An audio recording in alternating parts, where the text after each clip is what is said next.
Votre PC s'est-il déjà transformé en grille-pain sans vous prévenir? Car dans ce cours sur le refroidissement informatique, je vous propose de découvrir comment éviter les pannes et prolonger la durée de vie de vos composants.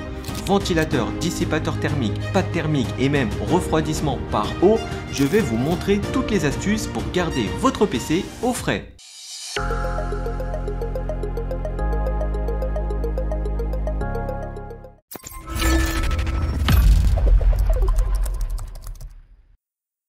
Le refroidissement est très important pour un ordinateur car il génère énormément de chaleur et si les composants de l'ordinateur ne sont pas suffisamment refroidis, eh bien l'ordinateur surchauffera. Ce qui provoquera des lenteurs et voire même des extinctions brutales. De plus, cela réduira la durée de vie de l'ordinateur car la chaleur est l'ennemi numéro 1 de sa longévité. Les deux plus grands générateurs de chaleur proviennent du CPU et de la carte vidéo. Le principal moyen de refroidir correctement l'ordinateur est d'utiliser des ventilateurs de boîtier. Une configuration que l'on retrouve très souvent sur les boîtiers contient au moins deux ventilateurs. Un ventilateur situé généralement sur le bas de la façade avant, qui sert à aspirer l'air frais de l'extérieur, et un ventilateur situé à l'arrière et en hauteur pour extraire et pousser l'air chaud vers l'extérieur du boîtier. Les ventilateurs permettent de fonctionner les uns avec les autres afin de créer un flux d'air frais qui rentre dans l'ordinateur dans le but de refroidir l'ensemble de ses composants. Au fur et à mesure que l'air frais entre en contact avec des composants chauds, il se réchauffe donc naturellement et est ensuite aspiré à l'extérieur du boîtier. Et le cycle recommence pour créer une circulation constante. C'est ce qu'on appelle un refroidissement actif. Le plus gros générateur de chaleur de l'ordinateur est le CPU. Le CPU est le cerveau de l'ordinateur et il produit une énorme quantité de chaleur en très peu de temps. En fait, si le CPU devait fonctionner seul, c'est-à-dire sans aucun composant de refroidissement, eh bien il serait cuit en quelques secondes. C'est pourquoi, pour remédier à ce problème, un processeur a besoin d'un dissipateur thermique pour l'aider à dissiper la chaleur.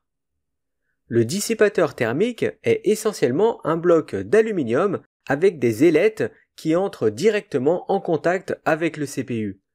Son but est d'augmenter la surface du CPU afin qu'il puisse avoir plus de contact avec l'air pour le refroidissement. Plus le dissipateur thermique est grand et plus la surface sera grande, ce qui aura pour effet d'augmenter la capacité de refroidissement. Les ailettes du dissipateur thermique sont conçues pour augmenter la surface de circulation de l'air. Dès que le dissipateur de chaleur entre en contact avec le CPU, la chaleur est transférée du CPU vers le dissipateur et l'air peut donc le refroidir, ce qui refroidira aussi le CPU. Ce type de refroidissement est appelé refroidissement passif. Il faut que le dissipateur de chaleur et le processeur entrent en contact le plus possible pour assurer un meilleur refroidissement. C'est pourquoi il est très important d'appliquer de la pâte thermique sur le CPU avant de fixer le dissipateur de chaleur. Les surfaces entre le CPU et le dissipateur de chaleur sont en toute logique plates, mais pas parfaitement lorsqu'elles sont examinées au microscope.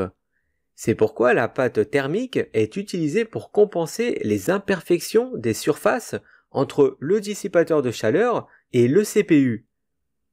Il existe un autre type de refroidissement, très utilisé dans le milieu du gaming, qui est le refroidissement par eau. Au lieu d'utiliser de l'air, ce type de refroidissement utilise de l'eau pour refroidir les composants de l'ordinateur. Sur l'image, on peut voir un boîtier de refroidissement par eau pour le CPU et les GPU. On y voit une pompe, des tuyaux et un radiateur.